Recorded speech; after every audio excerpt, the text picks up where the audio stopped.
Hello, I'm Emma Spurgin Hussey, and I am an actor and a writer. Hello, I'm Rory Wilton. I'm represented by Teresa at Filmcast Cornwall Southwest, and I'm a television, film, stage, and radio voiceover actor. John. Hello, I'm John Michael Foulger. I'm represented by Mary Liz Management. I feel like I've been around for an eternity. I've done stage, film, television, and you will have seen me in lots of commercials as well. And my Angela. Thank you. Angela Elliott, and I'm a scriptwriter, novelist. Again, like everybody, been around forever and a day. So we are going to be reading The Artist of Missing Children by Isabelle Tyner. Let me scroll down. Okay. Exterior, a street day. The camera is capturing people walking past. We only see their shoes, high heels, business shoes, bare feet, sandals, trainers, boots. The camera pans down empty streets. We see people hugging, waving goodbye, walking away. Meanwhile, a voiceover of the following conversation is played. Morning, everyone. That was Talk Tonight by Oasis. We're now joined by Jules Martha. Please tell the listeners all about your epic work. Yeah, so I help families who have lost a loved one, a child, but who aren't ready to give up the search. I am commissioned to draw illustrations of what their son or daughter may look like now, grown up. Charming stuff, Jules. And it clearly works because... Yes, I was lucky enough that the Corner family commissioned me and I was able to put my illustration in the paper. And after 5 weeks, they were reunited with their daughter. Beautiful work, beautiful story. Really heart-wrenching stuff. We hope you don't need Jules's help, but if someone does, where can they contact you? Well, I now have a permanent slot in the Sunday Scoop, so all my details are in there. The illustrations are published in lots of partner newspapers nationwide too, to help each family. How did you get the idea to do this? Can I get some water, please? I think that's an interesting question. If I can just... Interior living room night. Jules bustles in through the front door, a backpack on her back, flustered. Fred is comfortably lying on the sofa. Here she is. Here she is. Famous now, ain't you? It's good press. Well, you spoke so gracefully. Did I? Barely remember now, such a blur. Where have you been all day, anyway? Work, which I'm guessing you didn't make today, again. Oi, don't use that tone. Brain sick, you know. So no, I didn't. But tomorrow's a new day. There is a knock at the door. Jules stares at Fred as if to say, "Can you get it?" But Fred just smiles and doesn't move. Exterior doorway night.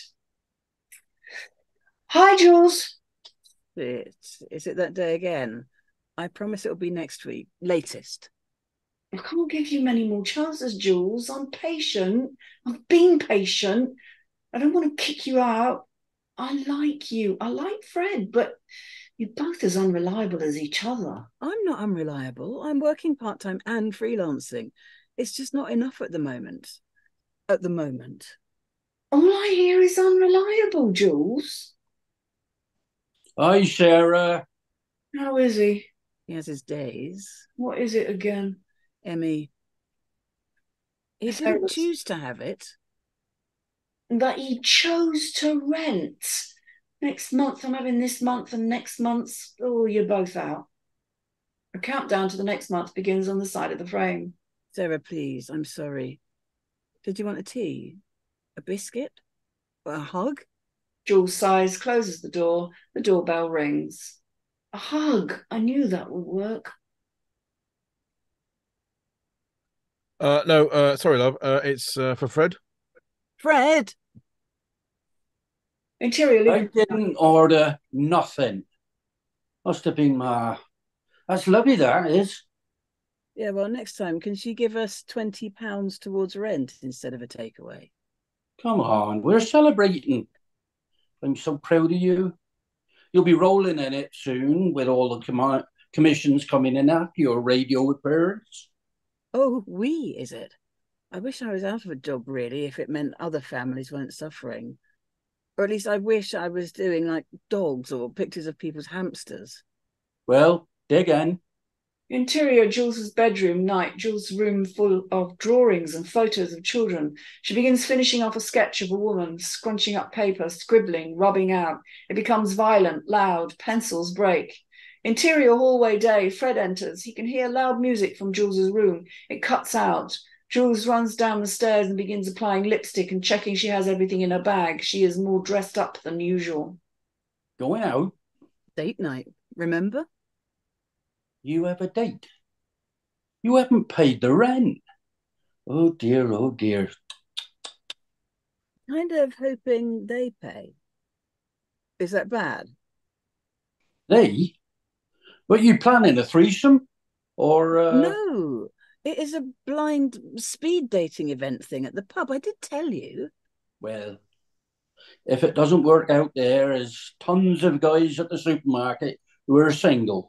Thanks, but I'm sure it'll be love at first sight. Interior pub table night. Montage stylistically shot in a black box studio.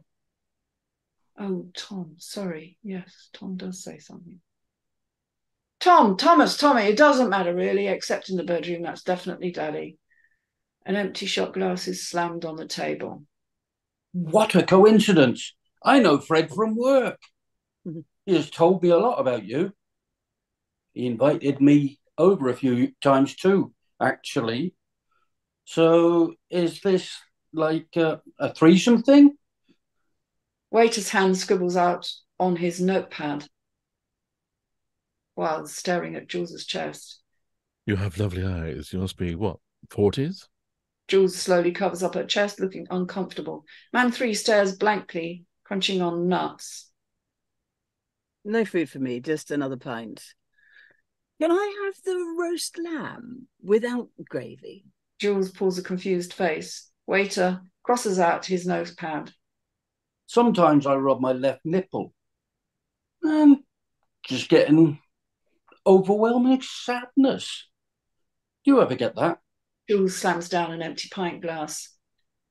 I definitely consider myself a feminist, and because of that, I always encourage a woman to pay to exercise her financial freedom and independence. Money slammed on the table, Jules's hand. Empty drink slammed on table. Waiter scribbles out on his notepad. Exterior, the street outside the pub night. Jules is walking home from her night out. She stops to light her cigarette. Who orders a roast on a weeknight? And without gravy? Jesus! What a dick. Jules jumps, then smiles. Can I borrow your lighter? Jules hands a lighter to him. Sorry. For what? That you were the woman on the date with the dry roast guy. Speed dating night looks rough. Yeah, well, it wasn't the worst of them. Serial dater? Just having some fun. Well, actually, turns out it's not very fun. I'd show you a better time. You think? Yeah. Okay. Well, here is my number if you ever want to take me up on the offer. Get home safe. Jules watches him stub out his cigarette and walk away. She stares at the card. Peter Golding, 0777 382 9426. Exterior, a street day. Jules on her mobile. No, I'm not in at the moment. Why? Oh, sorry. I have a commission meeting. They're driving like 4 hours. A park. I wasn't going to invite them into ours, was I? Yeah, okay. See you later. Exterior, a park day. Brother and mother warmly greet Jules while father sits awkwardly nodding a hello. Thank you so much for meeting with us. No, thank you. How are you doing? I hope your drive was okay. We're doing okay, thank you. We heard you on the radio and it was a no-brainer that we had to email you. Well, I really hope I can help and be a part of this with you. I also understand this conversation might bring up some difficult memories and questions, so please, if I... Mother has been nervously sifting through photos. Jack's favourite colour was red. He would always pick out red tops or jumpers. Oh, look here. This was after a day at the beach in the shop with his red bucket and spade. He always pulls silly faces.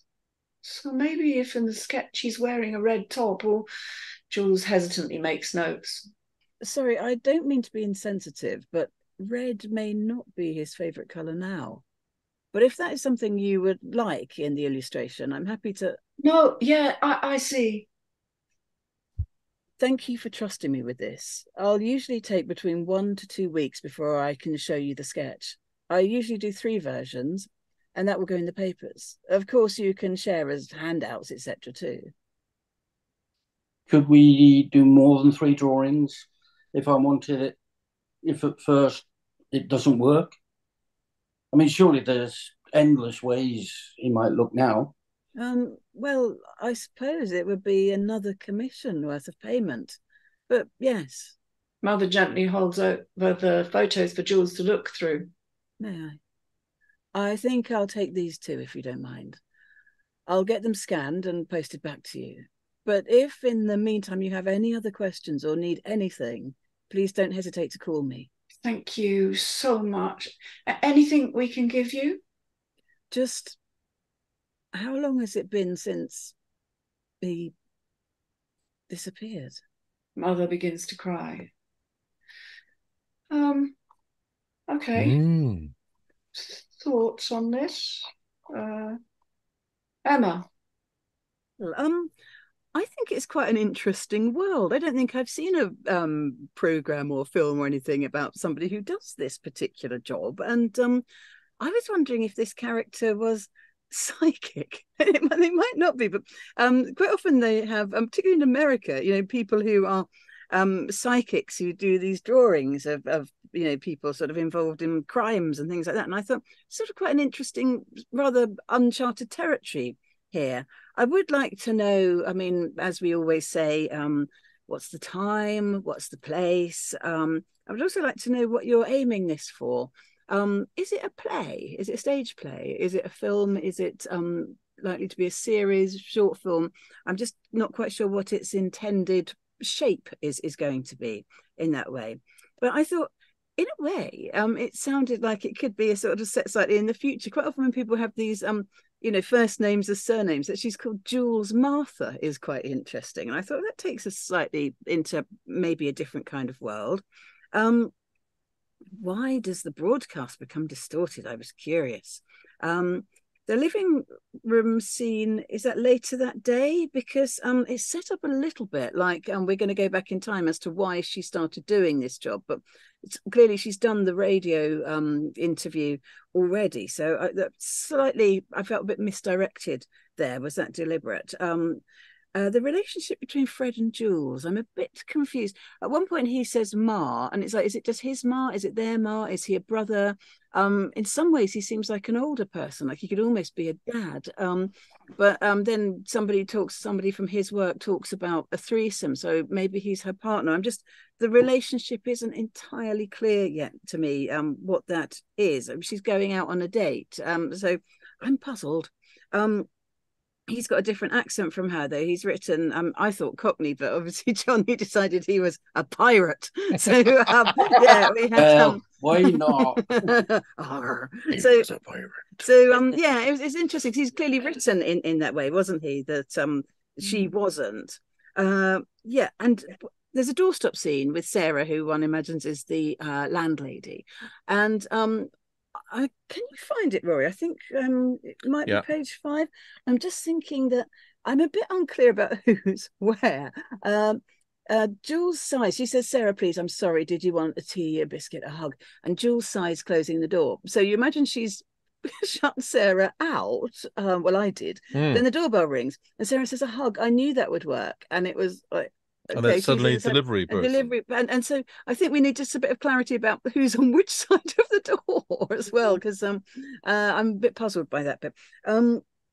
The waiter is scribbling orders. Are these drinks orders in a pub? Do they do that? Do they write down your order and take it? I quite like that kind of the rhythm of she's doing some sketching and she breaks pencils and you hear scrubbing out on things. I like that sound, and I like the kind of idea of the drinks slamming down on the pub table. There's some really interesting potential sounds there that I quite enjoyed. Decide whether this character that she meets in the street is Jack or Peter, because it's a puzzler. I think that maybe he was one thing and became another, but I'm guessing that they were both the same person. Just go through and read out. I would. I always think that writers, it's so helpful to actors if you read out what you've written and just sort of think, do they all? I mean, you should ideally be able to cover up all the character names and tell who's speaking at any given point by, them sounding different. But Peter starts off saying, "Here is my number if you ever want to take me up on the offer." So you've got somebody who bothers to say "here is" rather than "here's," which most people don't. But then he says "wanna," and it's almost like he sort of slightly changes demographic, I suppose, or era partway through. So that's a little bit strange. Get home safe. It suddenly struck me as a really menacing thing for a man in the street to say to a woman. The speed date scene is fun and quite nightmarish at the same time. That's an interesting job. I like the title. I like what I think the premise is, and I would be interested to read more. Thank you. Okay. Yeah. I enjoyed it. I think there's an interesting premise there. I'm intrigued as to what happens. I think it's a film. Does it turn very dark? Which I suspect it might do. Is she a super recognizer? Because being one, I could recognize people who used to come to our youth theatre when they were tiny children, when they were adults. It's an interesting kind of skill. I wondered whether she was one of them. Tidy it up. I think there's all sorts of mishmashes of various versions here that are sort of overlapping. I think that the whole hug thing is that it's Jules saying a hug. I knew that would work. Yeah, and it's a delivery person. Again with Jack and Peter sort those things out. And Angela will tell you all sorts of technical stuff that isn't quite right with this. But I think it's a core there of in an interesting story. It just needs work and needs tidying up. Okay, John. Yeah, just to reiterate what Rory said, really, it does need tidying up. There is the premise in there of something very good. I am intrigued in what's going on. One thing that stuck with me all the way through was the very first paragraph where it says, "Camera pans down empty streets. We see people hugging, waving goodbye and walking away." How can you have any of that if the streets are empty? Yeah. That stuck with me. Where and when seems to be the bane of our existence. I really do think it has the legs to go somewhere. Is Jack the waiter? Or is he just a random bloke that kind of wandered up to her in the street? Would any woman in her right mind talk to some guy who just randomly steps up to her in the street? I don't know. I'm not a woman. But I do think it has legs to go. I really do. But it just needs to be tidied up a little bit, tightened up, as it were. But definitely it's got legs, yeah. And I am seriously intrigued to know what happens. Thank you. I wrote here premise interesting. I think it has. We've all said the same thing. I think it's very intriguing, and you do want to know what's going to happen. But unfortunately, the formatting is really not right at all. And I'm not blaming you for this, Isabelle, so much as I'm blaming Celts, because Celts really does not format correctly, and it doesn't help you format correctly. So your opening, for instance, it starts off all in caps. It doesn't need to do that. It shouldn't be doing that. I also echo what John said. You can't have all these things happening in a street and then say it's an empty street and then carry on to say we see more people. That sort of doesn't really work. So again, as Rory said, I'm wondering whether this is several different versions that have got put together or editing that's, I don't know. It's strange. I like the character Jules. I think it's an interesting character, very, very interesting character. But you really, really do, when you introduce characters, need to introduce them. It's not enough just to give us their name. We need to know kind of a ballpark of what age they are. And that would then clarify the relationship between Jules and Fred, which I thought, as we started reading it, oh, they're a couple. That's the automatic assumption. Yeah. How is anybody? Well, especially if they're sharing a house. Let's suppose this goes. The miraculous thing happens, and you get money to make this. How is anybody supposed to know the ages of these characters, or what they're like, or any of their quirks, or anything about them, or what their relationships are? We need that basic information in a script. You definitely need the age, because you've got to hire actors. Yes, exactly. There are some places where there is missing action, missing, now this is disputable, but I'm of the some people will tell you you don't need to have, if you've got like a continued scene. There's a knock on the door. Jules stares at Fred as if to say, can you get it? And then she opens the door. Well, exterior doorway night, that's a kind of continuous, isn't it? But I would still have had a line there saying Sarah stands on the doorstep, so that we've kind of solidified where she is and who she is. Also, that's the first time that we introduce Sarah, and she doesn't get an introduction. She just gets straight into dialogue. So again, we need to have Sarah, 40s, landlady or something to identify her. And then what else have I put? The montage is not a montage. And I suggest you just go and look how you write montages. And in any case, it's not a montage, it's a series of shots.